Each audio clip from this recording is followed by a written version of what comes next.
Alright, so if you're wanting to avoid spoilers for the NASCAR Cup Series final that was on this weekend at Phoenix, Arizona, this is your official spoiler warning. I will be getting into a very key point of what happened during this video, although if you look at the title, you already know what the spoiler is. And that spoiler is that Joey Logano has ended up winning his third NASCAR Cup Series triumph, his third championship overall. He joins the likes of Dave Pearson, Tony Stewart, Lee Petty, Cale Yarborough and Darrell Waltrip as a three-time Cup Series champion.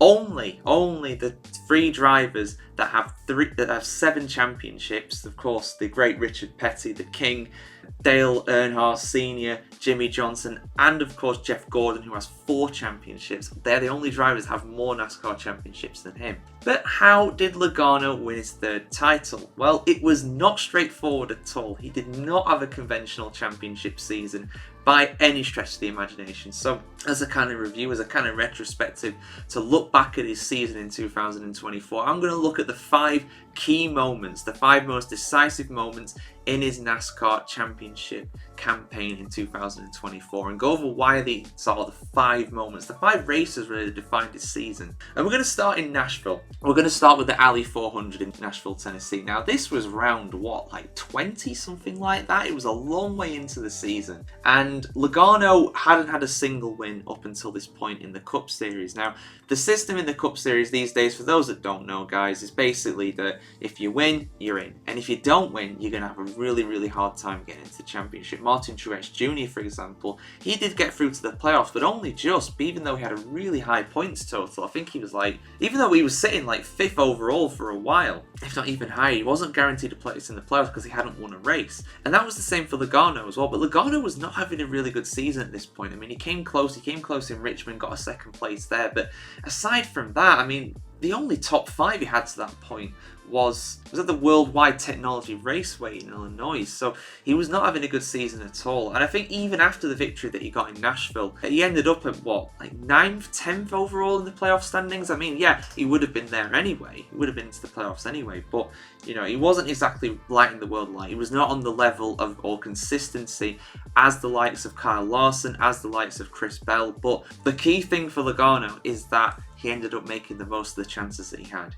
When the playoffs got underway for the Quaker State 400 in Atlanta, Georgia, he won the first race. He won the first race of the playoffs, and the same thing applies to the different rounds of the playoffs. So as the round of 16 just started, he won the first race in the round of 16, so that booked his place into the round of 12. But it wasn't as simple during the round of 12 trying to get into the round of 8. As the last of those 3 races, around the Charlotte Roval, Joey Logano actually classified in 9th place, and initially he was out of the playoffs as a result. However, something very key happened, and this is where a lot of anger comes from some sections of NASCAR fans, and why the guy's getting a lot of angry reacts online when he got announced as the champion, and when he got announced particularly as going through to the round of 8, because he made it. He did make it.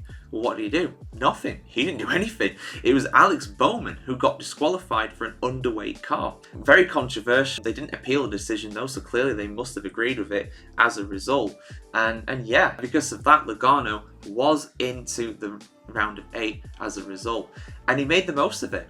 He absolutely made the most of it, because the 4th thing is that he got through to the championship 4 straight away. He won around Las Vegas. The first race in the round of 8 booked his place at Phoenix for the final race to be in contention of winning the championship. But even then, it was an outside shot. It was an outside shot because, like I said, Logano has not had the best season. He's not been the most consistent, but the stars were starting to align.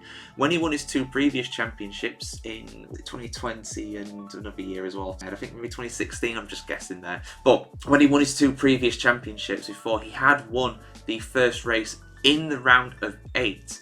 So he won it at Atlanta before, and he won it in Las Vegas before, and he won it in Las Vegas again. When he wins that race, he wins the championship, and so it proved again. Now, he didn't have it his own way in Phoenix at all, really. He had an issue in the pit stops, had a slow pit stops going from stage 1 to stage 2, had another slow pit stop because of a guy coming out when he was going in. But he absolutely made the most of the chances that he got. His pace was incredible, and it was a last lap shootout, a last lap battle, a duel, if you will, in the desert against his teammate Ryan Blaney for the title, and he held him off.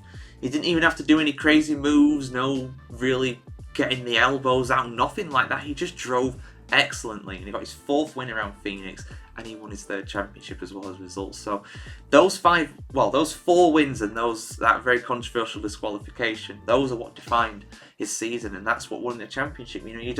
I always say this with NASCAR, you don't have to be the fastest driver.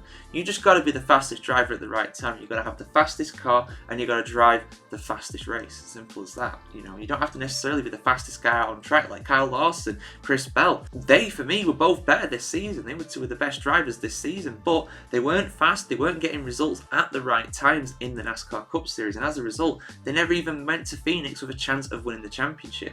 That's the playoff system. You don't hate the game, just play it. But maybe people should be talking about changing the playoff system out, altering it. I'm sure there's some people that are calling for that. Maybe that's a video I'll do another day, guys. Let me know if you want to see that in the comments below. But yeah, we'll bring in much more content in this off season of NASCAR, and each kind of driver announcement, track announcements, and the odd kind of historic piece and stuff like that. Probably I will keep content on the channel going. There'll be weekly videos at the very, very least. Just depending on how much news there is, there might be some more. But yeah, what did you think of the Phoenix Championship decided? If you haven't seen my review of the race, go and check it out, of course.